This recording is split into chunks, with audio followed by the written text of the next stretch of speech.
After 15 years of marriage, Edward Meng kept a flamboyant young mistress outside. She came to me with her swollen belly, demanding recognition. You're fated and half in the grave, with no son to mourn you. What right do you have to cling to the title of lady? I asked Edward Meng behind her with keen interest. Tell me, what right? He dared not say. The right lies in my temper as a general's daughter. If I turn hostile, even his little mistress must weep quietly. On the 15th of every month, rain or shine, I accompany my mother-in-law to pray at Hugua Temple. In her twilight years, burdened by too many attachments, she entrusts all to gods and ancestors, praying from bright noon till the sun sinks low, having no regrets and nothing left to ask for. I often retreat early to the backyard pavilion to listen to the wind and watch the clouds, idling time away. But in the pavilion where I usually brew tea,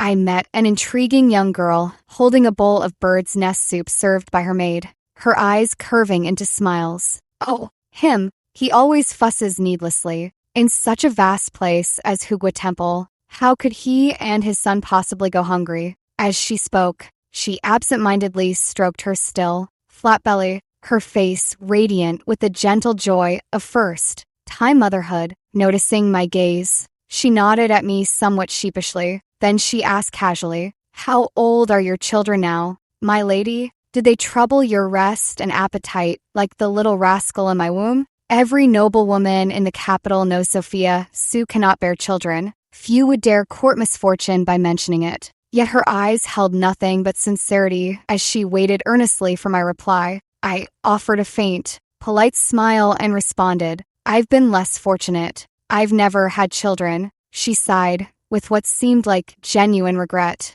What a pity. Motherhood is such a blessed experience. Seeing my slight smile and silence, she continued unprompted. Hugua Temple is famed for granting fertility wishes. If a couple goes together and hangs prayer ribbons, their wish will surely come true. I'm here today to give thanks. My own prayer was answered. Would you like to try, my lady? My heart clenched, and I looked at her deeply. I cannot bear children, but my husband doesn't want them either. Otherwise, taking a few concubines wouldn't be difficult. Her smile stiffened, and she forced a laugh. I suppose the master must love you very much. Yes, Edward Meng once loved me deeply. In the 3rd year of our marriage, when the imperial physician confirmed I was barren, I tentatively offered to step aside. Edward rushed into the palace like a madman, kneeling before me with bloodshot eyes and swearing, "I want only Jinhua, even if it means having no descendants. If I ever betray this vow,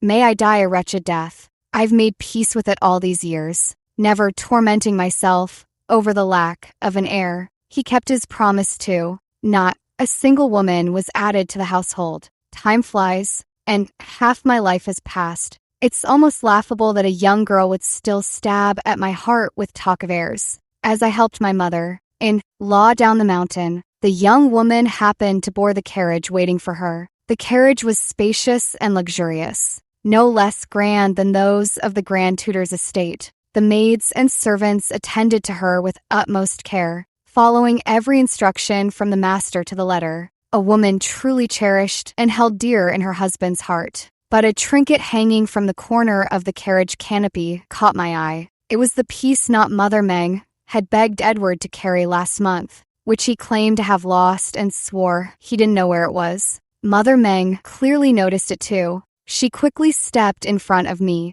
"Jinhua, I'm feeling a bit weary. Would you help me rest over there for a while?" I averted my gaze, pretending not to see the woman's blatant challenge. All right, at middle age, maintaining dignity is paramount. A young girl might not understand, but as the lady of the house, I must. When Edward returned, I was poring over a military strategy book, ruminating on the 36 stratagems. The supreme art of war is to subdue the enemy without fighting. Why are you reading military texts again? He snatched the book and took hold of my hand. Were you exhausted today? Did you miss me? I gazed at him, lost in thought, trying to find even a hint of flaw on that face, which time had treated kindly. But there was none. Having navigated the treacherous seas of officialdom for over a decade, he was steady and seasoned. No longer the youth who wore his emotions on his sleeve. His affectionate eyes, full of earnest vows, reflected only my image.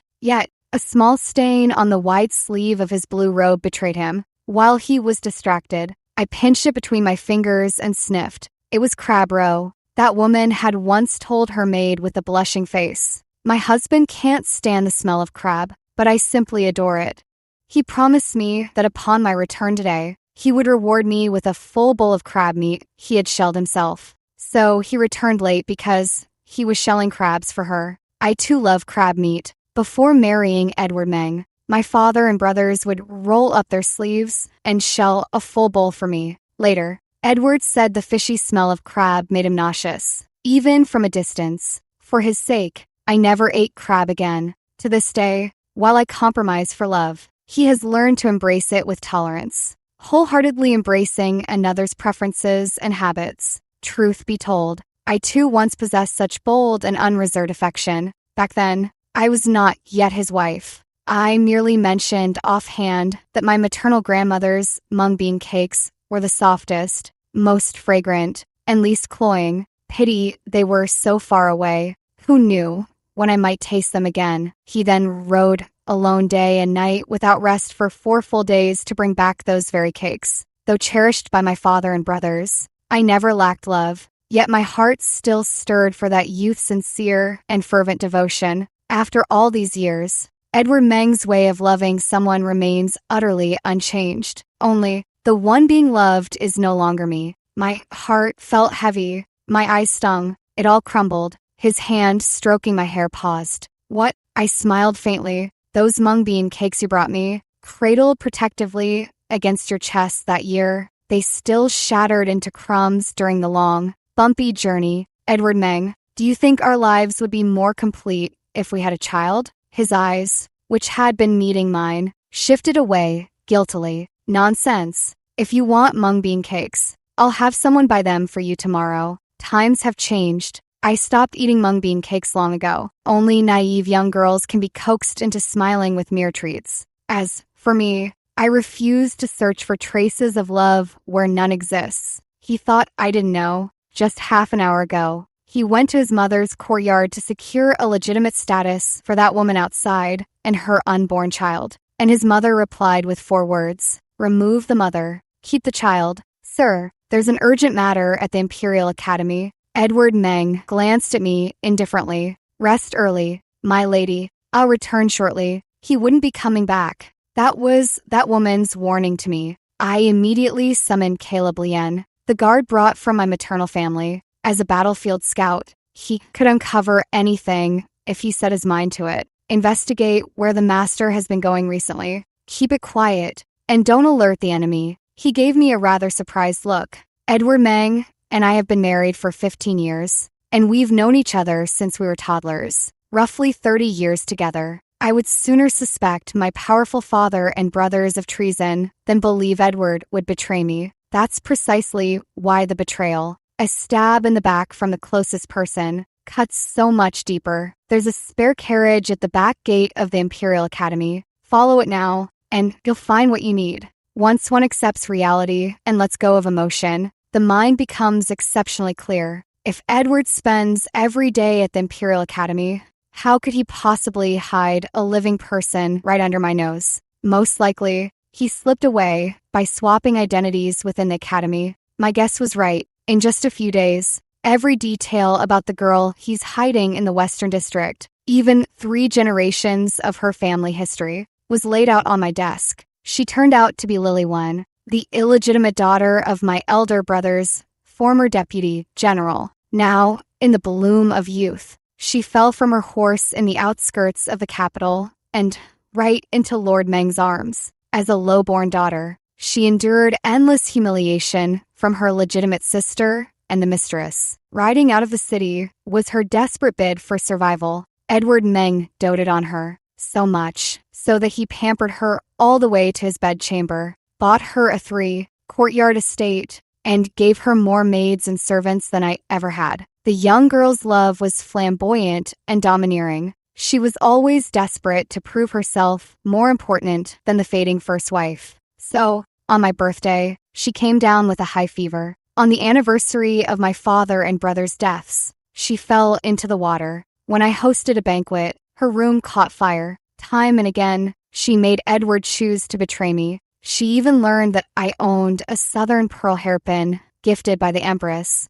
and she pestered Edward for a pair of southern pearl earrings to match. Even though it wasn't pearl harvesting season, and even though southern pearls were reserved for the imperial court, the disciplined grand tutor broke the rules and splurged extravagantly to procure a pair of enormous pearls for her. It took him 3 months to personally set them into earrings, which he presented to Lily as her birthday gift. Lily, when once boasted before her elder sister that such precious things were unworthy of an old woman, only someone of her flower, like youth, could truly do justice to its elegance. Time and again, she outshone the old woman's grace, proving time and again that she held the foremost place in his affections. And Edward Meng, from beginning to end, knowingly indulged her. Though I had long anticipated it, the truth of a changed heart could not help but be cruel and sickening, yet it still brought a faint ache to my own. My youthful affections, it seems,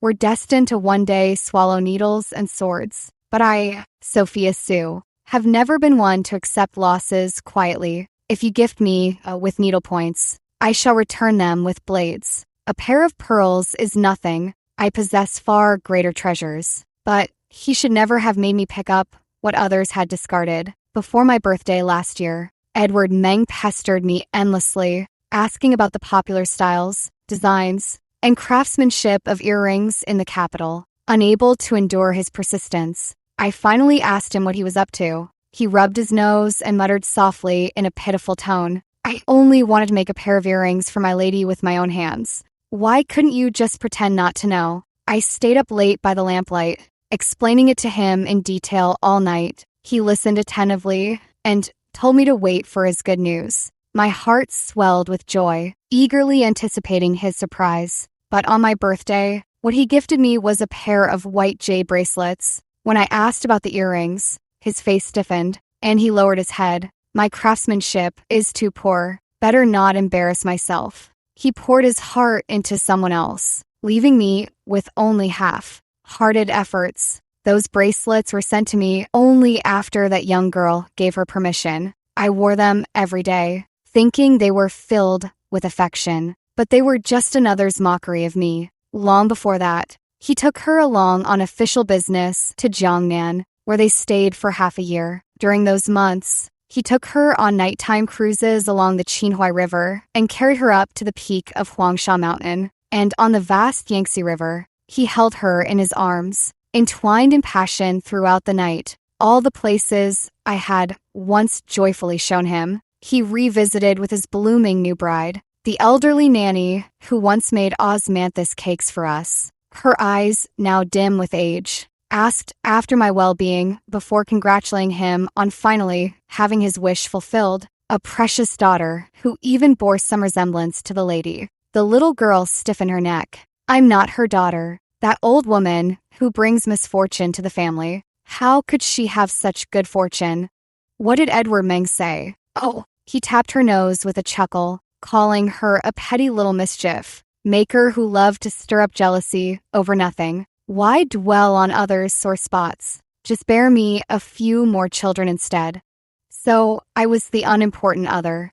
His words struck like a muffled, painful slap, shattering the youthful affection I had cherished. Lily, when received clear and passionate love, so she proudly declared to the servants, a faded, aging woman. What could she possibly use to compete with me? Once I give birth to the Grand Tutor's estate's first son, even if she gags on it, she'll have to obediently welcome me into the household, serve me well, and raise my son properly. The young girl hung my child's prayer plaque on a dog's neck, puffing her lips smugly as she asked Edward Meng, "What about that old woman in the courtyard?" Edward Meng paused, his tone softening further. "She doesn't matter. In the river of time, we've drifted into a relationship not worth mentioning. Our paths diverged, and I hold no regrets. What I hate is that Edward Meng trampled on my feelings. What I hate is that they disrespected my child. The abbot clearly said that only by keeping the prayer plaque close to the parents could we pray for a wealthy and peaceful next life for our wrong child. Yet, he allowed others to hang it on a dog's neck for amusement. As parents, we plan for our children's future, even across lifetimes. It must be said, Edward Meng is unworthy of being my child's father. The night, rain poured heavily as I sat withered under the eaves, clutching the past until half my body was soaked. The chill and heartache nearly tore me apart, and my so-called husband, in another courtyard, was accompanying his young lady, listening to the rain and sipping tea, envisioning their future together. Holding her, he whispered tenderly, "Mother said, if it truly comes to the point of tearing up all pretense, the Meng family absolutely cannot end without an heir. So, we must ruthlessly remove the mother, but keep the child. The one to be removed is the legal wife. The one to be kept is the beloved son of you and me." After hearing Caleb Lien's word report, my heart felt as if gripped tightly, stifling and breathless. I should have realized it sooner. 15 years can change anyone. The Meng family, long suppressed by the life-saving grace of the Su family,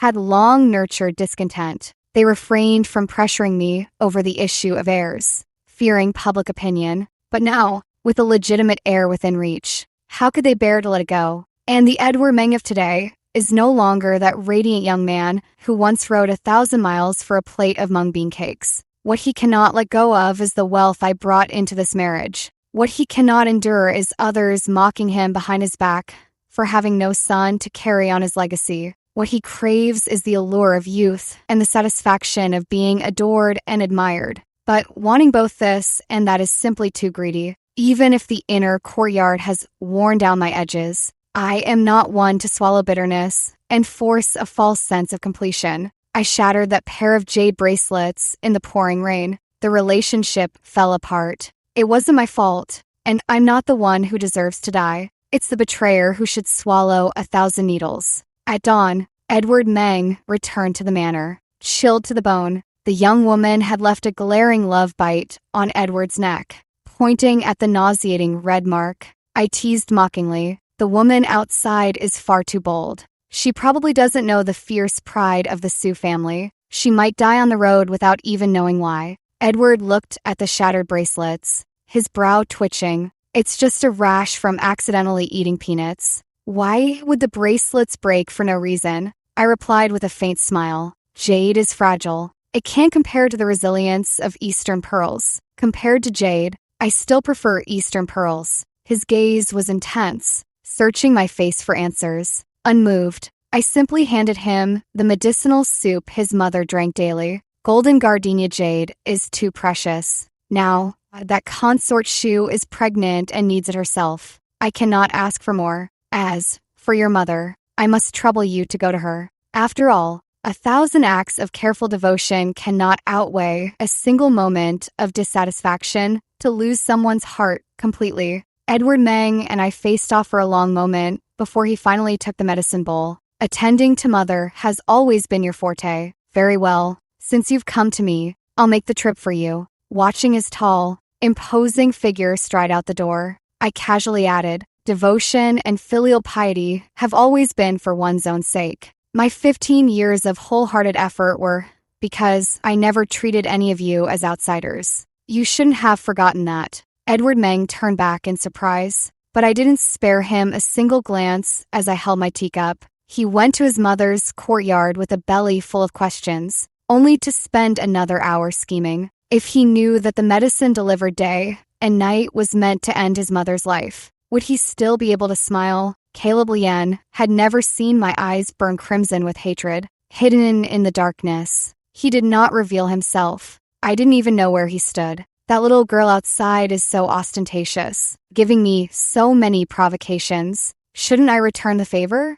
I recall Deputy General Wen has a fiery temper and zero tolerance for nonsense. Shouldn't he reign in his disgraceful daughter? Like a passing breeze, the treetops trembled, and I knew Caleb Lien had left. That night, under his mother's warning, Edward Meng grew wary of me, fearful that the girl he was hiding might slip up and fall victim to my schemes. He no longer dared to venture to the western city. Yet that girl was too indiscreet, sending for him again and again, watching Edward's distraction and frequent absent-mindedness. He didn't even notice the ink blot forming at his brush tip. I set down my brush and said, "If you have matters to attend to, you may go ahead. Trying to do two things at once like this will only result in losing both." His face paled, and he anxiously withdrew his thoughts. "No, I set aside this day specifically to spend with you." Despite his words, in less than half an hour, under the servant's flustered hesitation,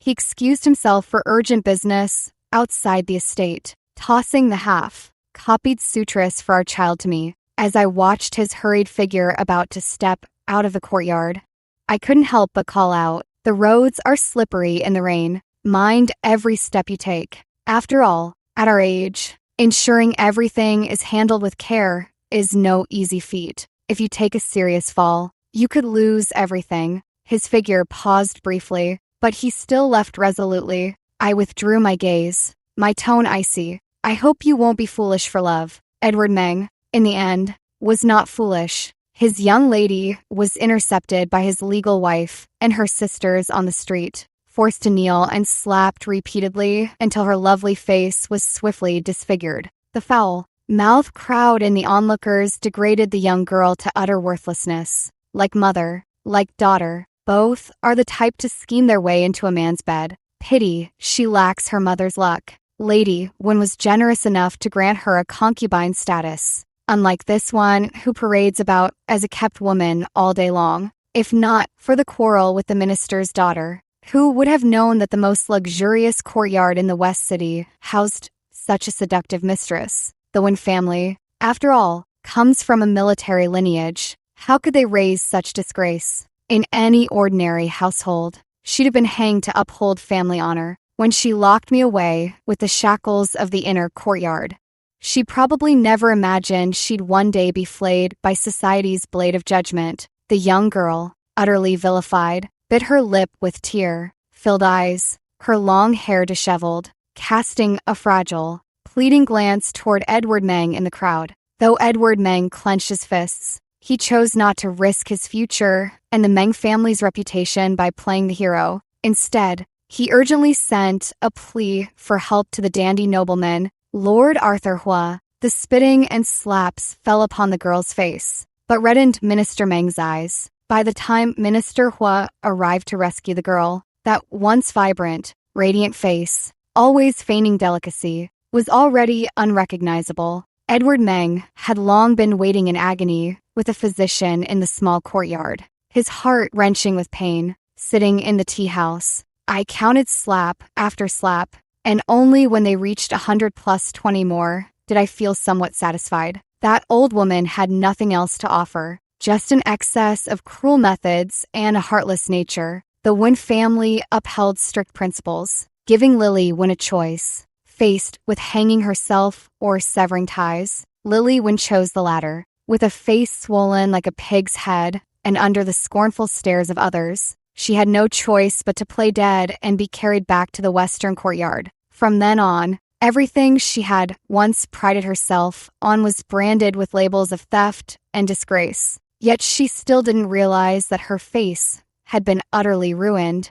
One slap after another, Lady Wen was a decisive woman. Knowing that humiliation was inevitable, she chose to sacrifice the small to preserve the whole. The marriages of the Wen daughters and the futures of the men were all perfectly settled amidst venomous slaps. When Edward Meng returned home distraught, I poured him tea while smiling and chatting about gossip. So young, yet instead of learning proper conduct, she became someone's mistress. Now she's lost all dignity and face. Even a proper concubine from a respectable family would have more virtue than her. Logically, Arthur would dislike courtesans and prostitutes. How could he have taken a liking to her? Anyone with eyes ought to know what kind of upbringing and background such shameless behavior implies. To have mingled with her on West Street for 3 whole years, he must be blind as well. He couldn't bear to listen any longer and slammed his teacup down with a thud.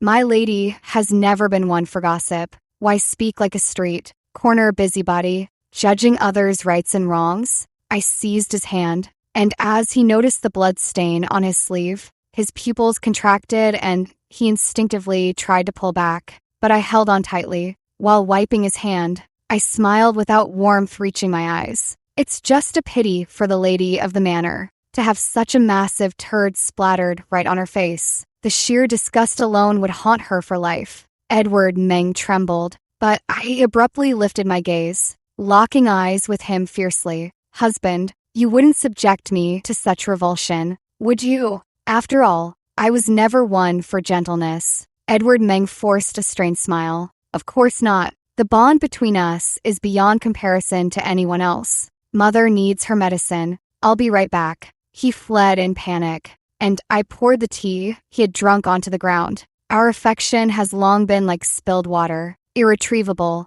She is the one who holds your heart now. The young girl may be detestable, but a dog that steals from its master is truly unforgivable. Edward Meng hadn't left the manor for many days. Despite the girl using medicine worth a fortune, it failed to restore her flower. Like Beauty, anxious and desperate, he finally sneaked out to offer his concern while I was busy praying for our child's blessings. In the private room of Drunken Fragrance Pavilion, the young girl, veiled and weeping, nestled into Edward Meng's embrace, coquettishly clinging to him. Didn't you say I was soft and fragrant, that you wished to lose yourself in me? How could you bear to stay away from my chambers for days? Do you dislike the scar on my face? Edward Meng coaxed her repeatedly. Nonsense. Even with a scar, you are my irreplaceable treasure. The young girl softly wrapped her arms around his neck, sleeping beside that old woman. Aren't you disgusted? Don't you miss me? Do you know how much I've longed for you? Silly, my heart and eyes are only for you and our child. It's a temporary measure. Please endure it a little longer. She's a tigress from a military family. How could I not take precautions to keep you from walking into the lion's den? He soothed her gently, meticulously shredding strips of roast duck, arranging them neatly on her plate, and smilingly fed her bite by bite. With this sweet gesture, the young girl's lips curved into a smile. Then you mustn't feed yourself to that tigress. You're mine alone, and must give yourself only to me. As she spoke, she rose to her feet, lifting the hem of her skirt as she twirled around. Tell me, does this outfit suit these pearl earrings? They say these pearls are larger and brighter than eyeballs. Next time we're intimate, I'll have you use your tongue to take them off for me. Edward Meng paused mid, tear of the duck leg, yanked her into his embrace, and was about to lean in to nip her crimson lips when he glanced up and saw me standing at the door with a smiling face. He froze in terror, staring rigidly at my smiling expression, his face a mask of panic. Back then, the young girl would pout and burrow into his arms while coquettishly complaining. You're truly outrageous. This place, it's far too embarrassing. Then don't blame me if I bite you quietly, just like on the boat. If the old woman finds out, don't say I didn't warn you. Noticing Edward Meng's stiffness and trembling, she also opened her eyes with a reproachful glare. But the moment she saw me, her face stiffened, and she hid behind Edward Meng. The scar on her face was edged with delicate patterns. A lifelike butterfly bloomed on her cheek, adding a touch of alluring charm. Such beguiling techniques could take a high society matron a lifetime to master. No wonder Edward was utterly captivated. I stepped closer, and amid Edward's fear, I opened my palm. My Eastern pearl, did you give it to her? Then today, may I have it back? I was calm and composed, even with a faint smile on my lips. Yet Edward's pupils constricted, and in an instant, he shielded Lily One, stammering to me, Jinhua, what are you doing here? Have you had lunch? Would you like something to eat? The young girl timidly bit her lip and clutched Edward's sleeve, as if afraid I wouldn't notice their intimacy. I asked again, will you return it? Before Edward Meng could speak, Lily, when dropped to her knees before me, clutching my sleeve, she wept as if mourning her own mother. It's all my fault, sister. Please don't blame my husband. I insisted on having a pair of Dongju pearl earrings as my birthday gift, forcing him to spend thousands of taels of silver to acquire these two pearls. Had I known they were sister's cherished treasures, I would have returned them to you. All right, Her hand paused mid-gesture of pretending to remove the earrings, staring at me in disbelief. In an instant, I seized the two large Dongju pearls and, amid her startled cry, ripped the earrings straight from her ears. Hush! With an impassive expression, I pressed a bloodied finger against her lips. The princess and the imperial princess are taking tea next door. If they learn that the grand tutor, who claims sick leave to avoid teaching the crown prince, is instead carousing with a mistress denounced throughout the capital, both the Meng family and your husband will be ruined. The young woman turned deathly pale, and Edward Meng's furious demeanor instantly deflated. Staring at their pale faces, I curved my lips, yet my eyes were colder than ice. Lord Edward, you should know, what belongs to Sophia Sue is not for others to touch. Amid his shock, I raised my hand and tossed the soiled pearl earring out the window. What others have touched, I'd rather destroy than let it offend my sight. He trembled, about to speak, but I cut him off. Tell your little girl not to call me sister so freely. This pile of filth splattered on my face is disgusting enough. Must I cradle it too? Turning, I leaned down and gripped the tearful girl, biting her lip. Next time you send for me to watch your little drama, be more open about it. I'll bring a few extra people to catch your husband in the act. Then, in a whisper meant for both our ears, his skills in bed are mediocre at best. You're just easy to please. Swallowing anything served, thrown harshly to the ground by me, she stifled her sobs under Edward's cold gaze, afraid to draw anyone's notice. Edward Meng shifted slightly, wanting to approach me, but under my murderous gaze. He dared not move an inch. Those who've touched filth are contaminated. Truthfully, the young lady never sent anyone to find me. She simply disgusted me, so I naturally used Edward Meng's hand to slap her. But that isn't the most important thing. After all, it's the unfaithful man who truly deserves to die. Striking hard at the weak, while employing soft tactics against those in power, has never been the Sue family's style on the battlefield. Half an hour later, Edward Meng stormed into my courtyard. The princess and the noblewoman weren't at the tavern at all. You lied. I responded indifferently with a faint, oh, perhaps I was mistaken? Who knows? Edward Meng trembled with rage. Why must you be so aggressive? You've shamed Yunyang and agitated her pregnancy. Are you pleased now? I raised my eyes in puzzlement. Does a mistress slapped in public even have face to lose? Lord Meng, do you know whose child that woman, who is reviled and has brought shame upon the Wen family, is carrying? And who is she trying to drag down to the same level of ridicule? His face paled in panic. Yet he grew even more self-righteous. I don't understand what you're talking about. In any case, it's your fault for sending someone to disturb Yunyang and causing her to have a miscarriage scare. I couldn't help but let out a scornful laugh. Then, was it not wrong when she threw herself into my husband's arms and whispered in your ear? Fine, it's all my fault. I should have just closed my eyes and looked away. After all, it was quite nauseating to witness. Edward Meng was left speechless, frowning and glaring coldly at me. A man must socialize and play his part in public engagements. It's unavoidable. Why must you nitpick and lose your dignity over it? All these years, even though you've borne no children, the Meng household has not taken in another woman. You ought to be content. Anyone else would have long divorced you and remarried. He was icy all over, a ferocious side of him I had never seen before. Not a trace of guilt or gratitude remained in his expression, and so I too shed any pretense of courtesy.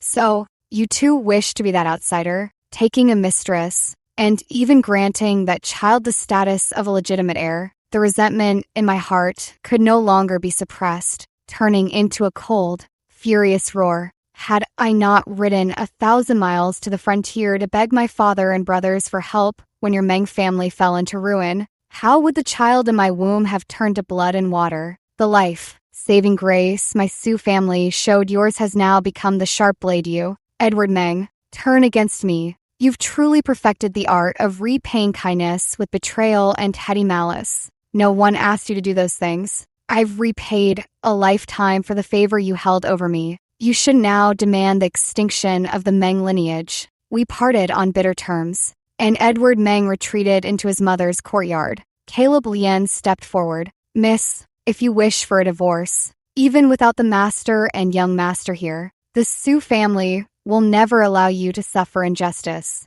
I shook my head with a cold laugh. Divorce? Everything the Meng family has now was bought with the merits of my father and brothers. If I leave, I should first return them to their original state, stripped of all they've gained. Withdrawing my gaze, I let out a slow breath. 10 more days, just 10 more days, and there will be no need to endure any longer. Before that, I should first get rid of the Meng family strategist. After all, without that old fox Lady Meng, crushing the untested Edward Meng would be as easy as squashing an ant. When stuck in mud, one should pull out in time and cut losses midway. Dwelling on past affections only traps one in the present. Who can guarantee that one's feelings will always sail smoothly? Even walking can lead to a stumble, let alone entrusting one's entire life to another person. I will never regret the choices I made back then. For the 15-year-old Edward Meng truly loved the 15-year-old Jinhua. The 15-year-old Jinhua simply made the choice she most desired at that age. What's wrong with loving someone? Should making one wrong choice in youth condemn one to a pitiless end? The real mistake is knowing it's wrong, yet persisting to the bitter end. I was having tea at the tea house, accompanied by my close confidant, the princess. If you suffer any grievance, you must not endure it. At worst, you can divorce. If the Su family won't support you, I will. I couldn't help but laugh. Divorce and hand the position of lady over to someone else. As long as I hold this position, no matter who it is, entering this household won't be easy. After all, back then, my life, saving grace to the Meng family, was known throughout the capital, and they swore to the heavens they would be utterly devoted to me. A new woman wants to enter, unless she, too, has saved the Meng family. The princess shook her head. Unless she saves the elder lady. Only then, with the weight of filial piety pressing down, could she force you, Jinhua, to yield and allow a newcomer into the household. Otherwise, any act of betrayal, once impeached, would cost Edward Meng his official position at the very least, and likely bring shame upon the entire Meng family. I smiled faintly. Exactly so. Lily Wen, just beyond the door, took it all in. So she and Edward Meng conspired to stage a life-saving act when the elder lady went out of the city to worship Buddha. Not only did elder Lady Meng refuse my usual accompaniment, but to avoid any slip, UPS, she took only 2 elderly matrons from her dowry entourage. Edward Meng watched his mother's retreating figure as she boarded the carriage, a barely concealed smile playing on his lips. Thanks to Mother's monthly pilgrimages to the temple, she has secured over a decade of peace and prosperity for the Meng family. I smiled faintly, but did not respond. 15 years of the Su family's protection and my meticulous efforts were, in Edward's words, reduced to divine blessings. Well then, let us see if any gods or Buddhas will protect his mother from the calamity today. Without any prayers or offerings from me, I entered the palace and spent the entire day sipping tea, admiring flowers, and chatting idly with my cousin, Consort Shu. Consort Shu, now with child, was especially cautious. When she asked for my company, she permitted no one else to disturb us. Thus, it was only as I returned home under the fragmented hues of sunset that news reached me. The elder lady had fallen into water and was clinging to life. Even after I rushed back with imperial physicians in tow, it was too late to prevent her twisted mouth, skewed eyes, and half-paralyzed body. The imperial physician said regretfully, the elder lady replaced the gold gardenia jade with silver gardenia jade. While its efficacy is nearly the same, it comes with many taboos, especially the strict prohibition against exposure to cold. Now that her body has been soaked in cold water and treatment was delayed, she must be carefully nursed from now on. She absolutely must not experience strong emotional fluctuations, or else there will be no saving her. The imperial physician left. I ignored the icy coldness on Edward Meng's face. Mother was merely going to worship Buddha. How could she have fallen into the water for no reason? Edward Meng opened his mouth but said nothing. After all, according to their scheme, bandits would block the road, and Lily would draw her sword to assist. Though she suffered superficial injuries, she would completely protect Mother Meng. With the life-saving favor accomplished, I would have no choice but to grit my teeth and welcome her into the mansion. But unexpectedly, the bandits blocking the road were real, and Lily fled the scene when she saw the situation turning dangerous. Mother Meng was saved by her dowry maid, who sacrificed her own life by jumping into the water to help her escape death. Fortunately, she knew how to swim. Otherwise, the Meng household would be draped in mourning white today. Edward Meng, seething with pent-up rage, used official duties as a pretext to head west of the city. That night, weeping echoed from the courtyard in the Western District. The young girl knelt in the side chamber, begging for mercy, belatedly pointing the finger at me. It's Sophia Sue. It was all her scheme. If she hadn't lured me into the Meng residence using the debt of saving her life, and then killed all the people I hired in that abandoned temple, the elder lady wouldn't have fallen ill. Husband, believe me, I only ran away to protect our child. I had no choice. It's her. She wants to eliminate the elder lady and use your hand to destroy us. Mother and son, you mustn't fall into her trap. Edward's grip on the cup tightened, veins bulging on his hand. What a piece of work, Sophia Sue. All these years, I've underestimated you. Since you show no mercy, don't blame me for holding back, none either. I couldn't help but sneeze. Getting targeted by a dog? How unlucky. Fearing his young mistress might fall victim to my schemes, Edward surrounded her with layers of protection in the western courtyard. I shrugged, indifferent. Why dirty my own hands when someone else will do the deed? 2 days remain of the 10. I can wait, but Edward Meng cannot. That very night, he left the manor under the pretext of accompanying the crown prince for nocturnal studies. I pinned down Madame Meng's unparalyzed leg, smiling as tears of pain welled in her eyes. Your son toils day and night for the Meng family's future and grand ambitions. You shouldn't cling to him so, she sobbed helplessly, watching Edward Meng depart beyond her reach. Daisy Meng, the concubine, born daughter I brought home, sneered as she forced scalding medicinal broth down Madame Meng's throat. Madame Meng's tear-filled eyes pleaded silently, but Daisy showed no mercy. I endured torment and humiliation in my marriage, treated like livestock, truly worse than death. All thanks to the splendid match you arranged for your son's advancement. A mere nod to grant me divorce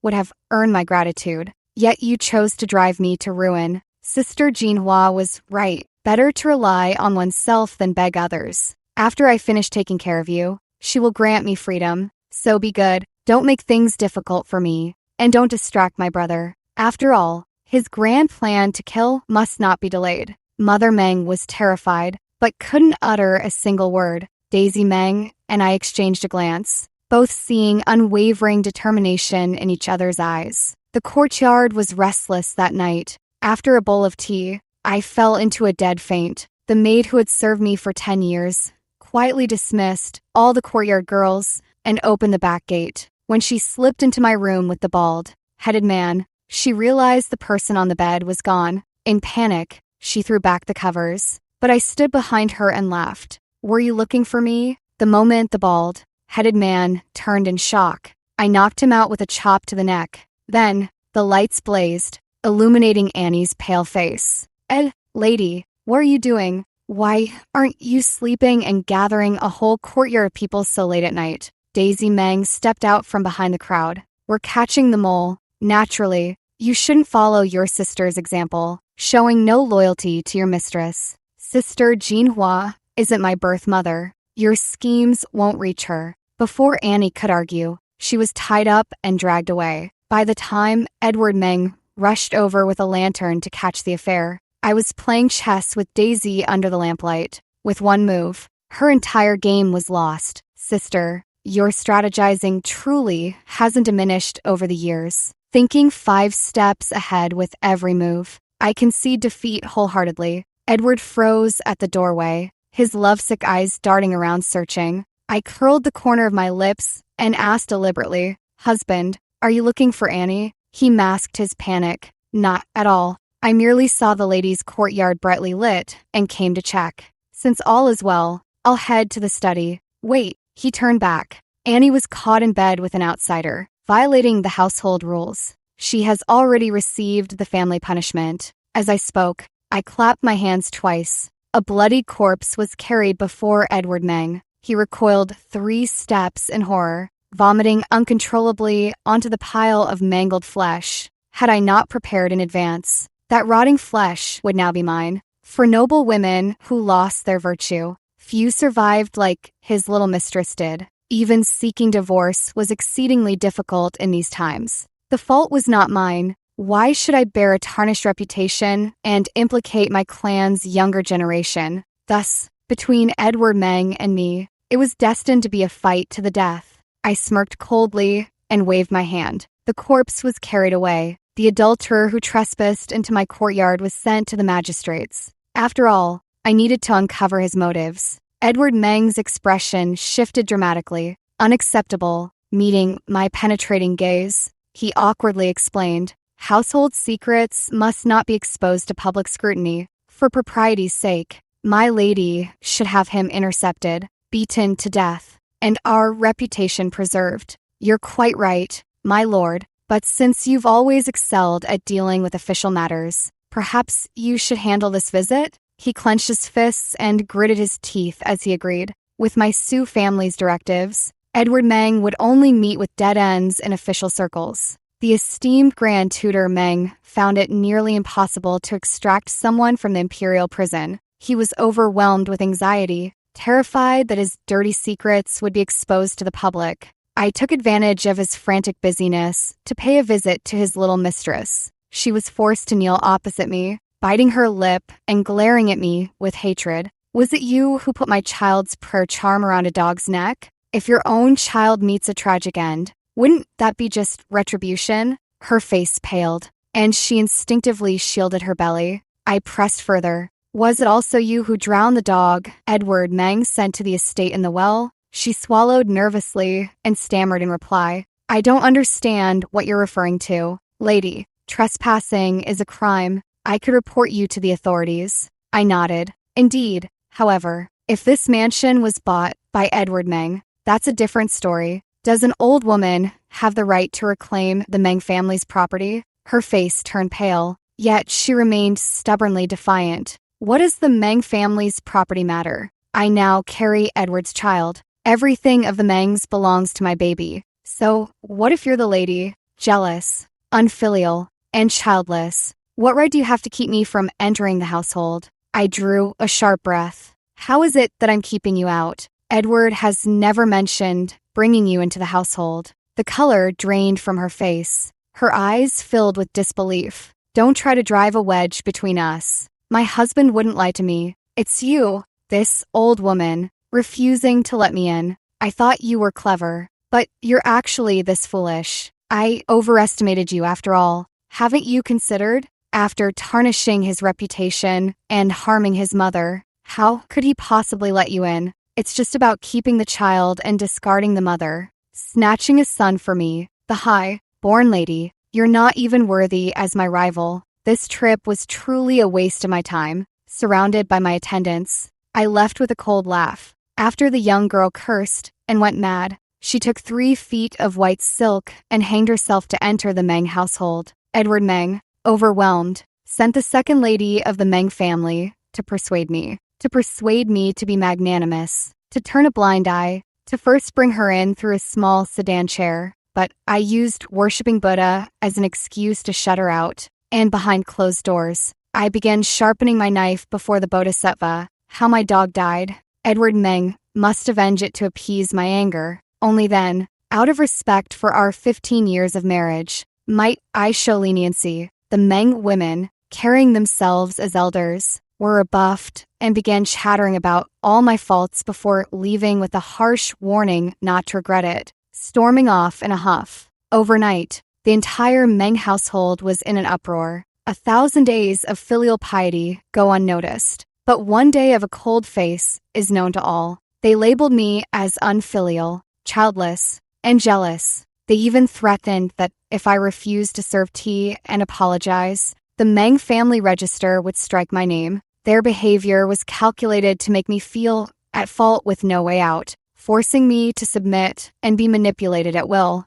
By then, whether it was a concubine or an illegitimate child, they would all smoothly enter the household. I never realized that the Meng family, who usually flattered and pleased me, could show such true colors. Not only did they forget my life, saving grace, but even while enjoying their current luxury, they dared to posture as elders before me, demanding I kneel, serve tea, and apologize. The shamelessness that emerges after affection fades is even more repulsive. Yet, I not only failed to stop it, I even fueled the flames. Ensuring memorials impeaching my general's estate landed in the Hall of Nurture Hearts. Surrounded and trapped, it seemed my only option was to swallow my pride and concede. It was then that Edward Meng reappeared, bringing medicinal soup. He feigned remorse and coaxed me gently. "Jinhua, stop making a scene. It's damaging your reputation. The general's estate's century. Old honor must not be tarnished because of you. Grant my son legitimate status,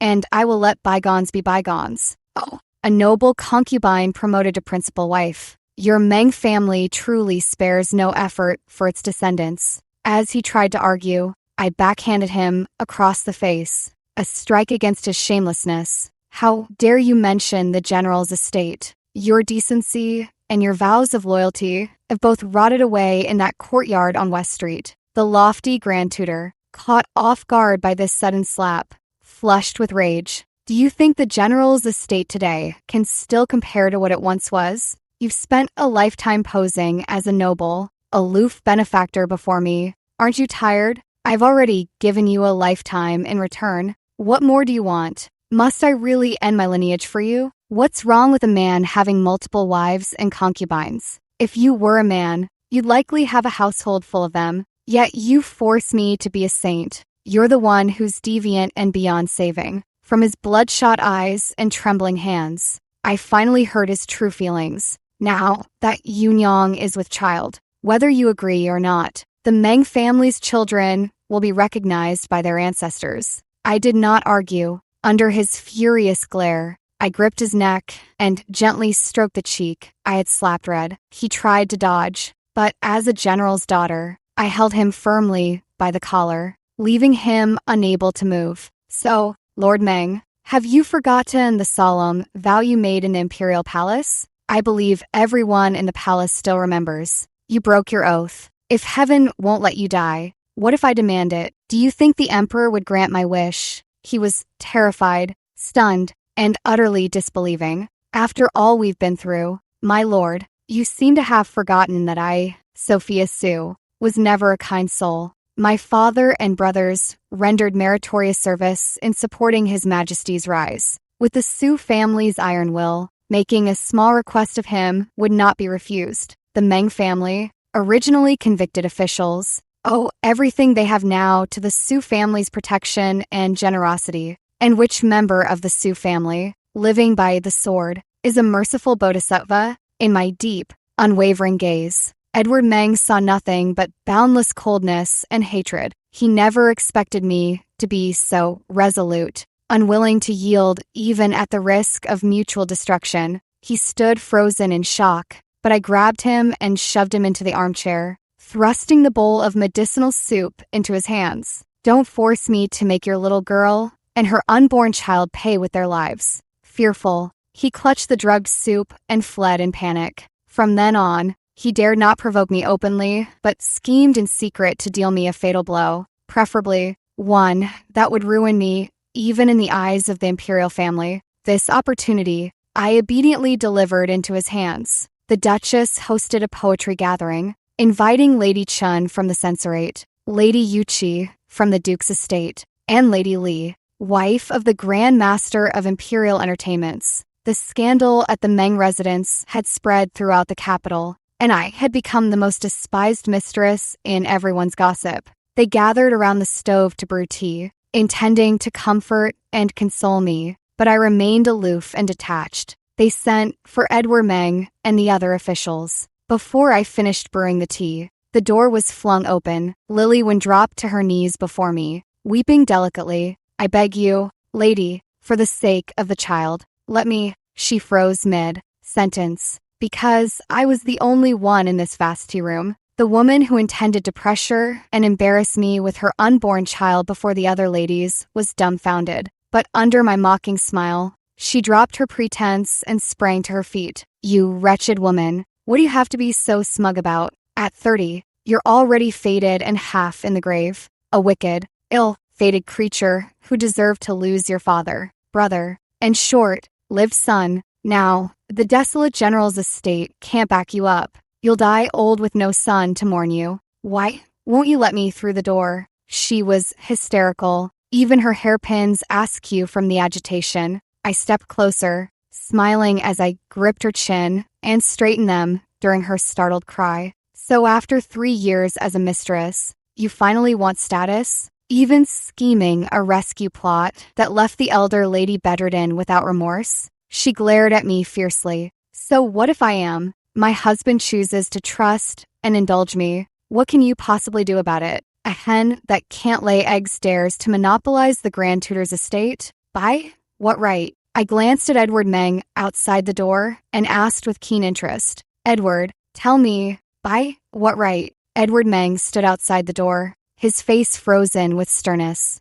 Arthur Hua, who had come with him, deliberately turned away as if he saw nothing. The moment Lily Wen saw Edward, her expression instantly changed. "Husband," she said, "she would kill me and our child. That she'd rather die than let me step into the Meng family. Husband, I don't mind for myself. As long as you love and cherish me, I am content. But what about our child? I've spent my whole life as a bullied illegitimate daughter. I don't want my child to fare even worse than I did. He deserves a father and a home of his own." Edward Meng shot me a deep, meaningful glance. "The lady has toiled with great merit for our Meng family. How dare you target her vulnerabilities?" Catching his drift, Lily Wen turned and tugged at my sleeve. "Sister, I was wrong. I apologize to you. I'll kowtow to you, as long as you—" I merely withdrew my hand from her grasp, and she fell backward, her abdomen striking the corner of the tea table directly.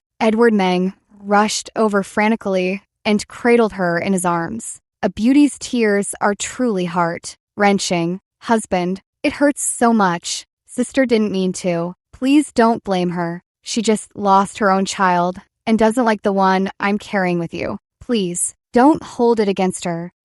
It hurts so much. Fetch the physician. Hurry and fetch the physician." He was so panicked he seemed to think himself the emperor, even calling for the imperial physician. My sarcasm was utterly unconcealed. His disgust deepened. "I always believed that even if you feigned nobility or sought repayment for favors, you at least had the integrity of a general's daughter. Yet I never imagined you'd be more despicable than the women scheming in the imperial harem. For the sake of my child, for the continuation of my Meng family line, I must divorce you." Minister Hua hurried to intervene, but it was already too late. Edward Meng had exhausted all his harsh words. "In this lifetime, my greatest regret is having married you. If the Meng family has no heir, you, Sophia Su, will be the ultimate sinner, childless, jealous, and unfilial. It is not excessive for me to divorce you." Lord Hua was so anxious he was hopping mad.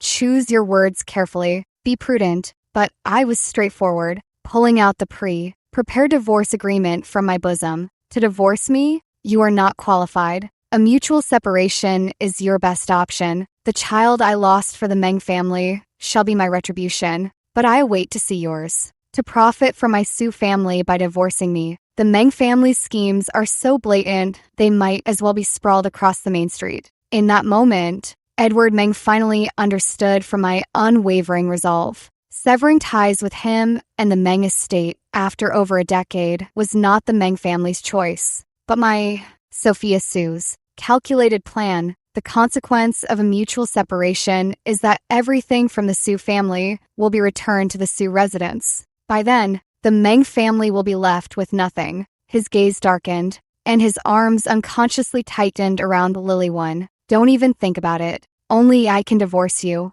there will be no peaceful separation. With your moral failings, letting you leave quietly would already be showing you mercy. Instantly, the screen dividing the private space was pushed aside. In the left and right tea rooms sat Lady Chen, Lady Yuchi, the princess, and Lady Li on one side, and Lord Chen, Lord Yuchi, the princess's consort, and Lord Li on the other, allowing a mistress to confront the lawful wife, favoring a concubine over the spouse, even before she enters the household. Lord Meng, who prides himself on a lifetime of integrity, turns out to be one who cannot distinguish right from wrong. The princess pulled me to her side. That vile woman no sooner entered than she began hurling insults at Jinhua, showing particular disrespect toward the general and his son. If I do not punish her today, the world will think our royal family heartless and ungrateful, forgetting the blood shed by the Su family and their numerous contributions to grandeur. Guards, take her away. 50 strokes of the cane, then throw her into the imperial prison to await His Majesty's judgment. Having been his wife for 15 years, how could I not know his cunning and methods? He thought his scheme was foolproof, like Jiang Ke attempting to assassinate the Qin emperor, but instead, he walked right into the trap I had meticulously set, a veritable hangmen feast. He wants me to hold back for fear of collateral damage, gritting my teeth and acknowledging his little mistress before the censors. He underestimates me far too much. Jinhua, what exactly are you trying to do? The Meng family has never treated you unfairly in 15 years. Must you truly cut off our lineage? The second lady of the Meng family arrives at such a convenient time. You've been listening next door for so long. Madam, you must have heard how that vile woman slandered Jinhua. Yet, you let her twist the truth before your nephew. Why didn't you step out then to speak justly for Jinhua? Now, for the sake of your precious Meng heir, you finally show yourself? Lady Yuchi, my aunt by clan, has never held the Meng family, boosted by imperial concubines, in any regard. Even as the second lady of Meng trembled with a hand to her chest, she refused to relent. Had I known the Meng family had such morals and upbringing, I would have advised General Su and the young general not to kneel for 3 full days before the Hall of Nurture Hearts for such a household. If they knew in the afterlife that the ingrate they saved would bully their daughter and sister like this, they'd surely rise as vengeful spirits with spears to make your heads roll. With every word Lady Yuchi spoke, Edward Meng grew paler. By the end, he dared not lift his head. 15 years of peace for the Meng family, and he's forgotten the scene of his entire clan kneeling outside the Su residence in gratitude. He's forgotten that life-saving kindness in our darkest hour. Betrayal,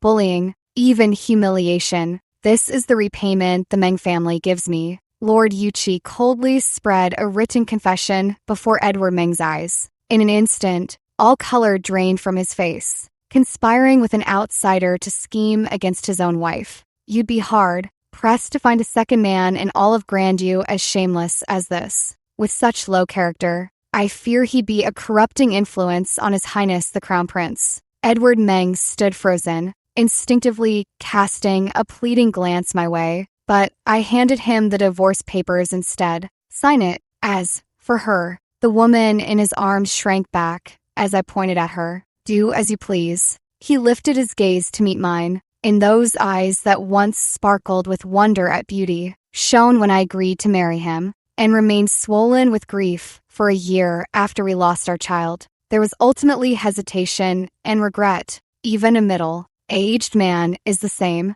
pragmatic and clear-headed. He needed heirs, and also desired a courtyard blooming with youthful beauties. Yet he couldn't bear to discard a wife of good lineage, measured in conduct, who solved his troubles and served as his support. Sophia, is there truly no other choice? I shook my head. Spilt water cannot be gathered. This is the most dignified way to part. As you well know, Lord Meng, even if you cling to the influence of the Su family, you should understand my temperament. Sophia Su, by shaming him publicly for coveting the Su family's power, his pride alone will compel him to choose separation. His pupils contracted, the beauty in his arms trembled, and at last, he nodded. The brushstroke was final. with no turning back. Thus, the Sue and Meng families went their separate ways. But what awaited the Meng family was utter devastation. The dowry for my father and brother, the imperial rewards, and all my years of management. I took everything with me.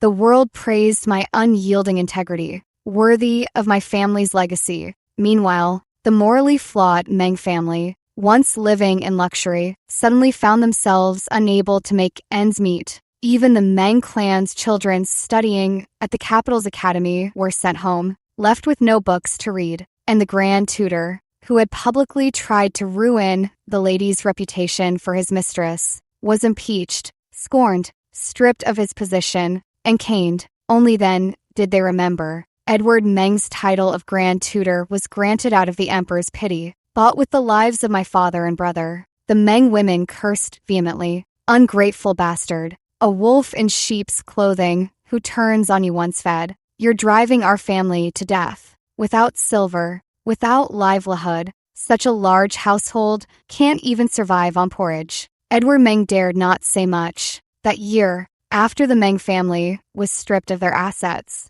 they were left with nothing. Everything the Meng family later possessed was given by the Sue family. Sophia Sue never mentioned it, so they all complacently assumed it was rightfully the Mengs. No wonder she schemed for a divorce. She intended to pull the rug out from under them, kicking the entire Meng family back to their original state. Then she would watch them live worse than dogs, even begging her for mercy. Edward Meng felt a surge of inexplicable fury. It doesn't matter. Over the years, Yunyang in the West City has accumulated plenty of valuables. The Meng family won't be driven to utter destitution. I refuse to believe the Mengs can't survive without her, Sophia Sue. But Yunyang insists on a grand, 8-carriage wedding to bring her into the family. What do you all think? The Meng family perked up instantly. She resolved the Meng family's crisis and can bear them a legitimate heir. An 8-carriage wedding it is. Then, it'll also serve to humiliate that Sioux woman. But they didn't realize they were digging their own graves. Yet, when they gathered their meager belongings to move to the West City estate, they found it long deserted. Even the courtyard had been sold for a pittance to merchants. To treat the scars on her face, Lily took a desperate gamble with potent medicine. Even if the fetus survived birth, it would be either dead or severely disabled. Now that the Meng family had fallen into ruin and expected her to drain her savings to support the entire household, how could she possibly agree? She fled the capital overnight, taking all her valuables with her. Unfortunately, her lavish carriage caught the attention of ruthless bandits. She was abducted just outside the city walls. After 3 days of the Blade Peak Fortress's brutal methods and torture, she was reduced to a mangled, bloody corpse. Well done, Caleb Lien. Father giving you to me was the greatest legacy he left behind. Perhaps I imagined it, but my praise seemed to bring a faint blush to Caleb Lien's stoic cheeks. The next day, Shuefu and I sat on the covered corridor watching the boats. The Meng family has no hope of recovery now. Sister Jinhua is truly formidable. Formidable? She's merely a concubine, born daughter. Eliminating her unnoticed was effortless. The only reason it took this long was to deliver the final, crushing blow to the Meng family. After all, the aphrodisiac she daily added to Edward Meng's tea, combined with my own blend, would ensure he truly remained without heirs. I had long declared, since I lost my child for the Meng family, I would never let him trample on my pain while enjoying a house full of descendants. Before long, rumors began spreading through the streets and alleys. The main branch of the Meng family had no heir because Edward Meng had injured his lineage during the family's crisis. And it had nothing to do with Sophia Sue. Edward could not endure such slander and sought out the finest physician in full public view. The results struck him like a bolt from the blue. Edward had suffered fundamental damage and would have no descendants. He refused to believe it, consulting countless physicians, one after another, yet all reached the same astonishing conclusion. Edward trembled from head to toe and collapsed to the ground. All his scheming for heirs had turned into a bitter joke. He had repeatedly blamed Sophia Sue for bearing no children, treating his mere presence as a reward, only to have the boomerang strike him squarely in the chest. the Meng family, having once abandoned wealth and honor and parted ways with the Su family for the sake of an heir, had even been praised by scholars for their unwavering integrity. Now, having wrongfully played the villain, his downfall is truly trampled by all. Even the Meng family split ways, taking the last of the family's silver and returning to their ancestral home in Linyang.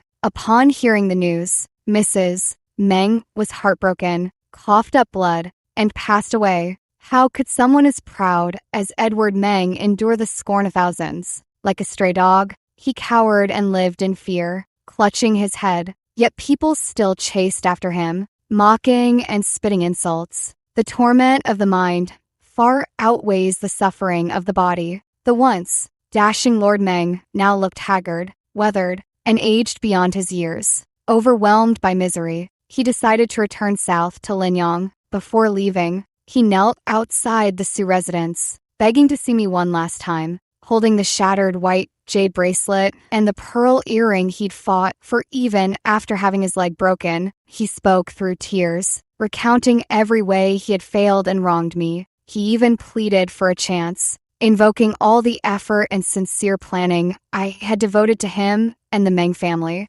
So he had known all along every bit of devotion and care I gave over those 15 years. Yet when faced with choices that served his own interests better, he turned utterly blind. In the end, he didn't ask for my forgiveness, only to see me once, to personally say he was sorry. The stormy winds battered his frail form until he swayed on the brink, but I did not go to see him. A prodigal's return after being abandoned by all. I am not his mother, and I will not forgive or indulge. Holding Shiwefu's divorce agreement, I prepared her luggage. Are you truly going to Jiangnan? It would be better to come with me to the northern wastes. She shook her head. You uphold General Su's legacy. I fulfill my mother's unfinished wish. Our paths diverge. We should part with smiles. If you cling to reluctance, I might just cry. I laughed softly to myself and tucked the banknotes seized from the Meng family into her luggage. A woman's happiness and fulfillment should lie in realizing her own aspirations. May your life be adorned with blossoms. May you live your remaining years with unbridled joy.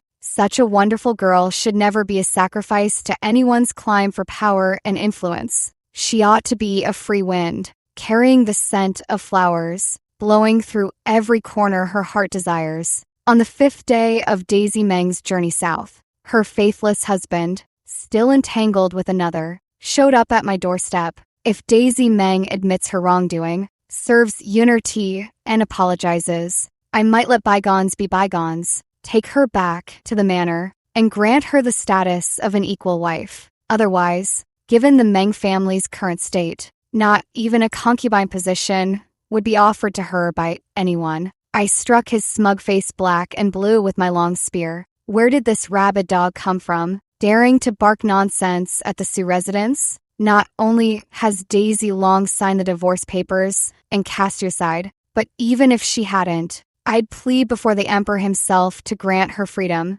A lowlife like you, dream on if you think you'll see Daisy again in this lifetime. As I threw young Lord Linen out of the estate, he kept shouting in disbelief. Impossible. She's just a mere common, born daughter. Being my wife was a blessing earned over 8 lifetimes. How dare she reject me? You're lying. I must see her. I must see her. After the heavy gates slammed shut, I packed my bags and set off for the borderlands my father and brother once guarded. Caleb Lien stood behind me with pursed lips, a faint, almost imperceptible smile flickering in his eyes. I suddenly turned to face him. Feeling pleased with yourself? His expression faltered with panic. As she spoke, she absent-mindedly stroked her still, flat belly, her face radiant with the gentle joy of first-time motherhood. He lowered his head, not daring to reply. You did well. You were one step ahead of me. The best revenge against someone so arrogant